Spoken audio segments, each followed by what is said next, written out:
We made a video a few weeks ago talking about why I didn't think it was the best time to buy a graphics card. Now I understand the internet being the internet, it's not always going to agree with me, and that's why I'm making this video. I know there are folks out there who will, just because prices look better than before, end up buying a graphics card because they've been waiting for so long. It's your money, you can do it whatever you want with it, obviously.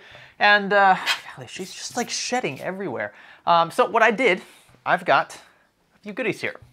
So I bought this myself on eBay. This one I did not buy, but the others I did. I bought this one actually on Amazon, and I bought this one on eBay. So the way it works is this 1660 Super and this 2060 were purchased new or obtained new. These two, the 580 and the 1070, were bought used. And we're going to talk about some of the potentially good, at least again relative to what you would have paid in 2020, 2021, graphics card deals out there. Yeah, the kind of performance you should expect for cards in this price range. These are going to be the budget-friendly options, I would say, anywhere from about $100 to 200, maybe 250 USD, depending on how you buy them, used or new, and on sites like Amazon, Newegg, or eBay, or just locally via Facebook Marketplace or OfferUp. There's a lot to get through here, but I think by the end of this one, you'll have a pretty good idea of what you should be looking for in your next budget PC build. Are you ready? Stay with me. Be Quiet is celebrating their 20th brand anniversary and will be offering discounts up to $30 off their new products in the FX lineup, including the PureBase 500 FX, which includes 4 pre-installed Lightwings fans. And of course, you'll still find tasteful design and plenty of airflow up front, as you saw in the 500 DX. You can also check out the PureLoop 2 FX, an evolution of Be Quiet's popular AIO, now with RGB integration. And the PureRock 2 FX, a beautiful tower cooler packaged with a Lightwings fan and 150 watt TDP. You can learn more about these products and Be Quiet's 20-year impact on the industry via the link below. Let's kick things off then. I want you to meet my trusty GTX 1070 for the win from EVGA. I love this era of EVGA graphics cards. I think they nailed the designs here. And well, despite this one being quite old, again, it packs quite a bit of punch in 1080p and even 1440p with its 8 gig frame buffer. These are relatively power efficient, especially compared to their Maxwell counterparts. There was a huge efficiency jump with the release of Pascal. And again, you can find these pretty solid for under 200 USD on eBay. This is honestly where I start almost every time when I build a $400, $500, $600 gaming PC. Again, maybe not in the last year or two. That's when things were pretty disrupted on account of the mining craze, this tons of scalping, speculating that was going on there. We had the COVID pandemic, of course, that disrupting supply chains. So all of that just culminated to this perfect storm for graphics cards, and that's why they were relatively unobtainable for any decent price. But again, nowadays, those prices are starting to rebound. So if you aren't patient enough to wait just a bit longer, which I do recommend, the 1070 is one that I would definitely check out for, again, around 150 bucks or so. We have compiled a 64 graphics card chart that has been monitoring prices over the last year or two, and these GTX 1070s have always been pretty good value. 70 series cards traditionally are, but in this particular climate, the 1070 for around 150 USD on eBay, if you can find a decent example there, one that preferably wasn't mined with, and you can usually tell if they're just single listings versus large bulks of, let's say, 20 or 30 of them, then I think these make for some of the best value purchases possible in the graphics card market. So again, here in our chart, the proof is in the pudding. A 3D Mark Time Spy score of around 6,000 is pretty solid for a card that you can purchase under 200 US dollars. That gives us a value of around 40, which you'll find is the target value that you should be looking for in this chart. Again, relative to other cards you could buy today, the 1070 represents one of the best values possible of any SKU that we've monitored, with few exceptions. The GTX 1070, though, is a significantly more powerful card than, say, the RX 480 or 580, which is also a very powerful card. It's just not really in the same class. Those can be found for around $100 or less usually, but for about $150 you get a lot more bang for the buck in my view. This will even keep up with some modern 1660s, 1660 Supers. So if you're wondering whether or not buying new versus used makes any sense in your market, what I would do is look up what the average sale price is for a 1660, and then check out a GTX 1070 secondhand, because you won't find these new anymore, and yeah, just see how they stack up. And this goes without saying, you have to be comfortable buying used to make this kind of consideration. If buying used is off your radar entirely because you're that afraid of mining, then yeah, you probably won't have a 1070 on your radar, which is, in my view, a bit of a shame because these are, again, phenomenal values. And to that end, if you're worried about how mining affects graphics cards long term, you can check out a very relevant video that BuildZoid just released. We also have our own video talking about the stresses of mining on these cards, and we released that one several years ago. I think that was back when the first mining craze spiked around 2018, if I recall. And while we're on the subject of Pascal, another card worth mentioning here is the GTX 1080, which will be about 20 to 25% more powerful in games. And it should only cost you, again, about the same difference in price. Instead of $150, you can find these for around $200 to $220 consistently. Keep in mind that if you buy on eBay, you'll be paying shipping as well as tax in many cases, so that'll change the price a bit here. This one I believe I picked up for around $180, which is a bit more than I would spend for your average 1070, but for the higher end AIBs, you might want to consider it. It's not really that big a deal for a 1070, but the more powerful cards like the 1080s and especially the 1080 Ti's, I would probably drop an extra 20 to 30 bucks for a better end AIB, just a beefier cooler. The card's going to run quieter in the long run. This 4th model, by the way, has RGB, which is something that was just creeping into graphics cards around this time, so if you're into that kind of thing, then yeah, you'll pay a bit of an added tax for the older SKUs. The next card on my list is one from Team Red, changing things up a bit. You saw this is the RX 570. Now these cards are sort of kind of the same, right? The 570, 580, 480, yeah, they're very similar. Save the clock speed and bending differences. You could literally just flash some of these to their higher end counterparts and you probably wouldn't be the wiser. And flashing V-BIOSes on these cards is quite common, especially for miners. So be wary of the card you buy online. These were very popular for miners. They were very affordable, so they were a good entry card for that. So some of them might still be flashed with mining BIOSes, and that could prove problematic if you just want to shove this into a gaming rig and call it a day. That said, I love how incredibly versatile these little cards are. They can pack a punch in 1080p, and if you can find one for under $100, I think that is going to be the sweet spot, particularly if you can find an 8 gig model for that price. Now, I had to pay a bit more for mine. This is a 578 gig, and these are more desirable. Of course, just having twice the VRAM can go a long way in certain titles, especially if you're running some in-game mods or what have you. But even the 4 gig cards can do quite well if you can find those for around 60 to 80 bucks. I think they're absolute steals for sub $500 gaming PC builds. And to bring this home a bit further on our value chart, these cards are approaching nearly 40, and that, my friends, again, is our target number. This is only, again, accounting for time spying. We've talked about this in our actual analysis videos involving this chart that we've just been collecting data for over the past year or so. So, you know, your mileage will vary depending on the game. Think of this as just kind of your ballpark assumption for the capabilities of these cards. Now I want to change pace a bit and talk about a couple of new cards I think might be on your radar. Not that you should buy these, just because, again, I think you should wait. But if you just want to buy something now, and on top of that you insist on not buying used, which I think is the wrong way to look at it if you're coming at this from a very strict budget.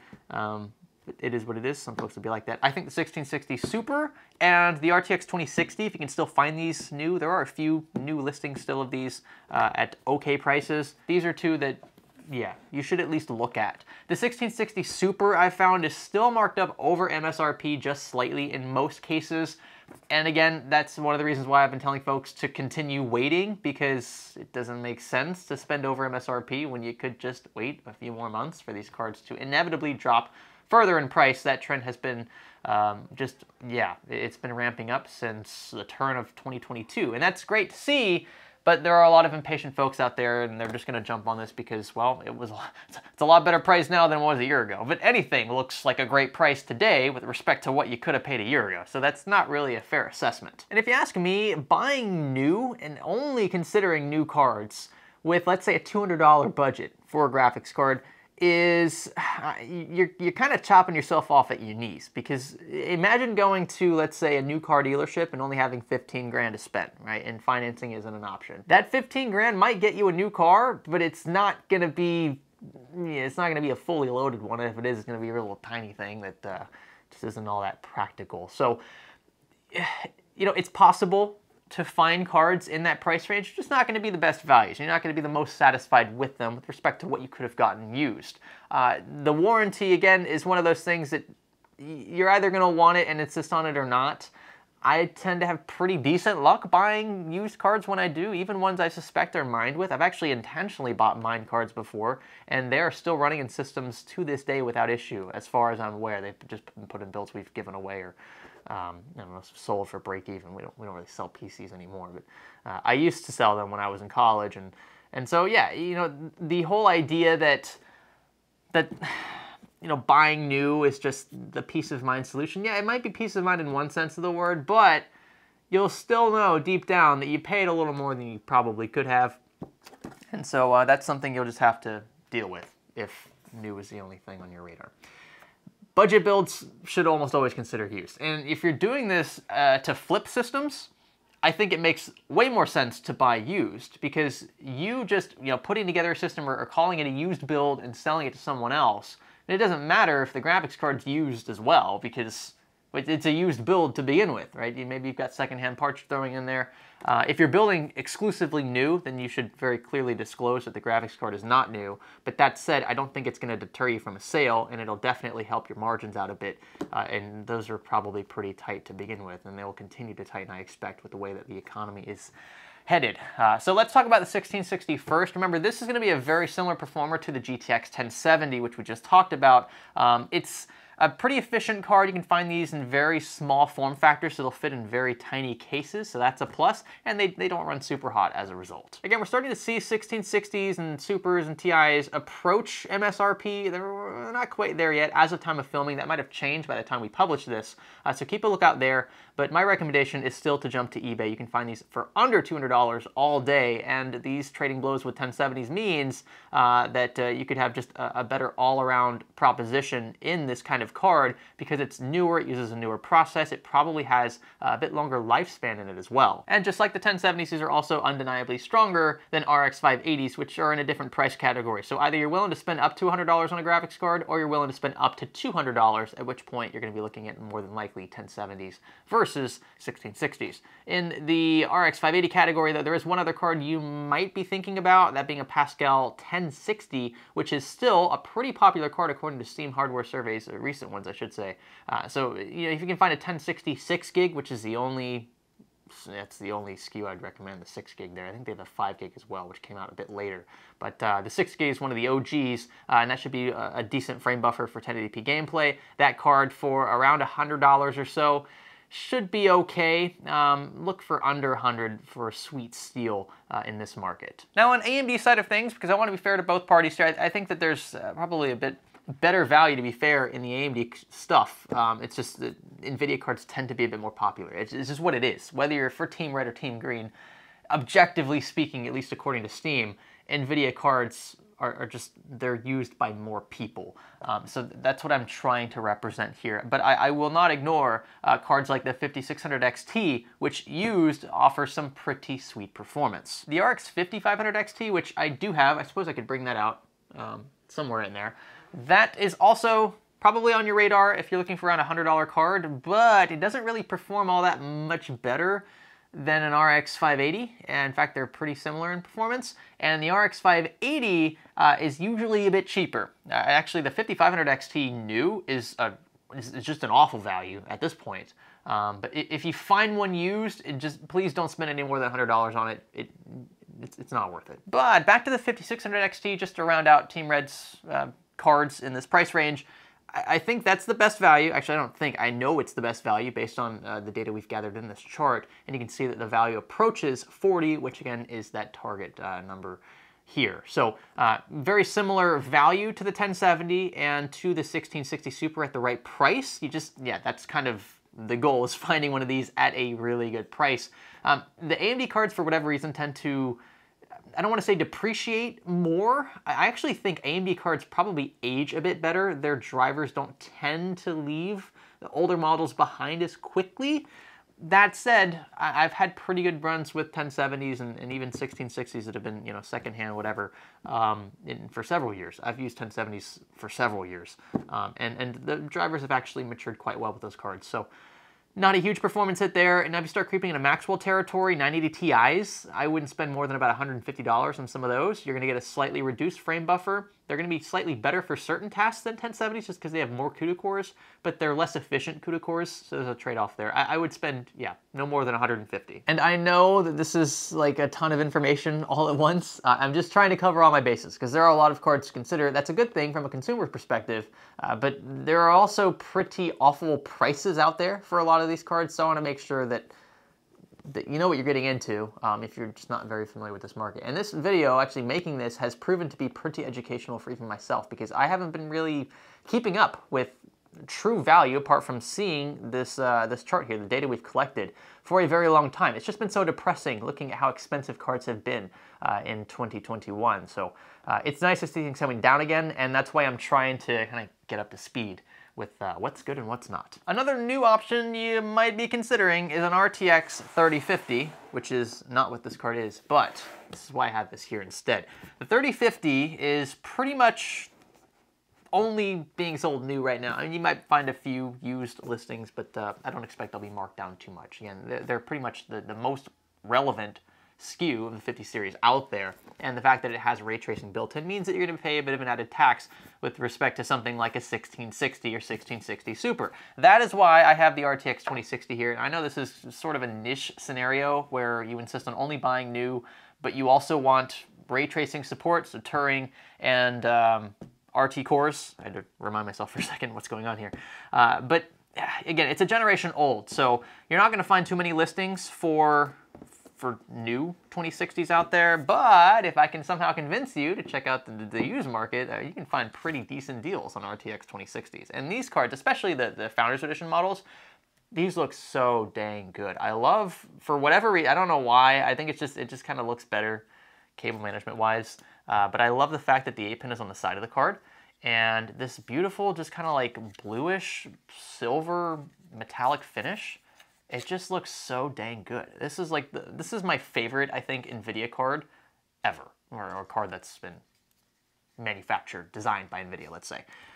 So yeah, maybe you want to check out if you can find even an AIB model with an aftermarket cooler, third-party cooler. They do support DXR much better than your average non-ray tracing card, so you won't see as big a frame rate drop by enabling that in a game that supports it. But these also support DLSS, which can help offset that performance hit, and DLSS is a super big help in the games that, again, have that support baked in. So just another one to consider. I wanted to throw a ray tracing card in here because I just wanted to show you that you can, depending on the circumstances, maybe where you live, squeeze in an RT card into a tighter budget. Let's say $600, maybe $500 if you can find one of these for like 200 bucks. But I would say safely a $600 budget, you could justify an RTX 2060 used. So where are we here?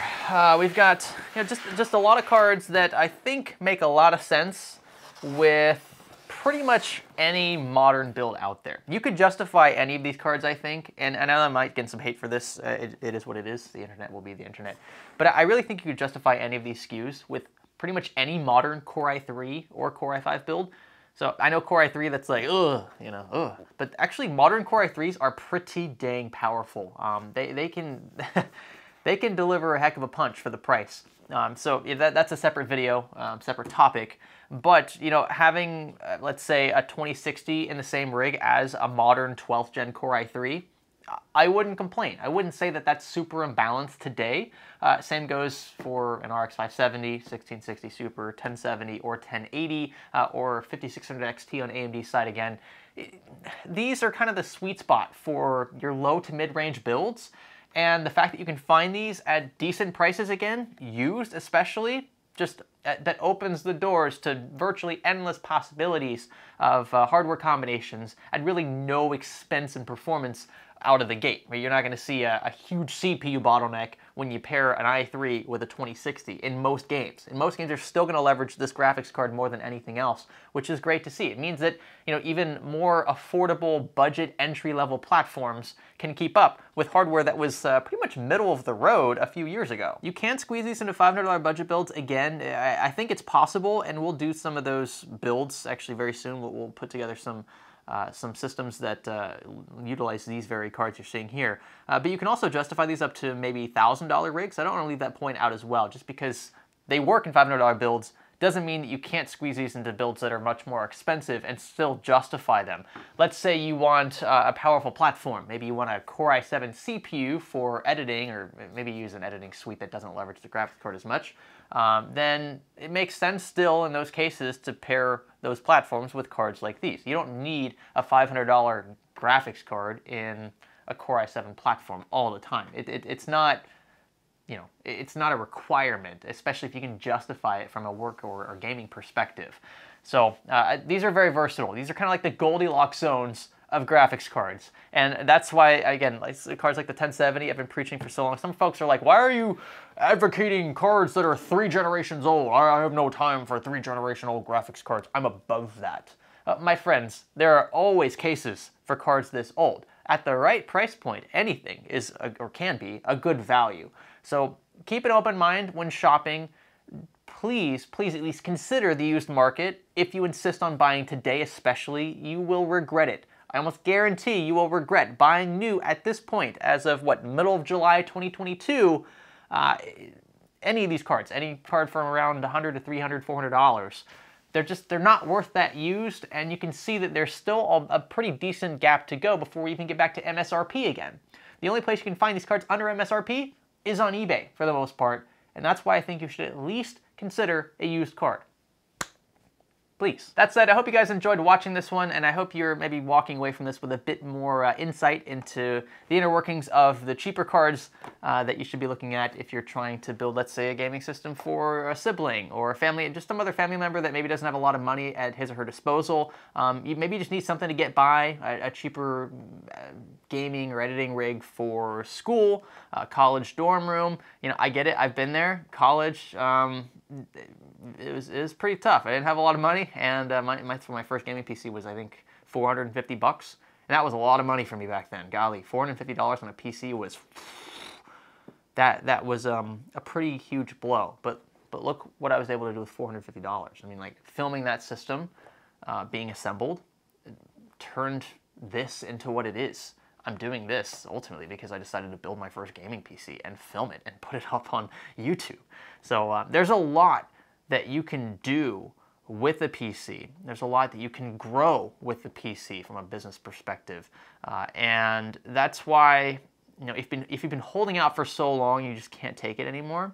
That's why I wanted to make this video. I don't want to be hypocritical and say you should buy now, but I know that there are going to be folks who will say, I'm tired of waiting, I want to buy. In fact, I know that's the case because I read the comment sections of these videos. So I know you were out there, and I just, yeah, want you to know that I'm still on your side, even if you don't take my advice necessarily and choose to wait. So check these out. I'll have the 1070 as well as the RX 570 linked below, probably to eBay. We have an affiliate program there. We get a small kickback if you buy anything from it. But again, I still think you should wait. Maybe come back to this video in a month or two, see how prices are. I'd be willing to bet they'll be a bit lower than they are now. We'll also have the 1660 Super as well as the RTX 2060 in the description if you want to check those out as well. So yeah, let me know what you think about this one. I know it was a bit all over the place. I'm going to try my best to remember to link that 64 graphics card value analysis chart in this description. We've had it linked in one of our previous videos, but if this is the first time you've watched a video of ours maybe, or you've been kind of out of the loop here, I'll have that link so that you can just shop with a bit more peace of mind. The chart should give you a better idea of what cards are, you know, better values. It's kind of the point of the chart. And you can kind of play with some numbers a bit. Maybe you find one at a certain price, you can enter that price in, and it'll spit out a value for you, so that can be very helpful, especially when shopping, yeah, for secondhand cards. With that, consider subscribing if you haven't already. Let me know in the comment section below what you thought of this one, and yeah, give this one a thumbs up. That would be appreciated if it helped you at all. Maybe you're entertained by it. Maybe you just like seeing my pretty face. Yeah, I should have done that. I'm sorry. Thanks again for watching. My name's Greg. Thanks for learning.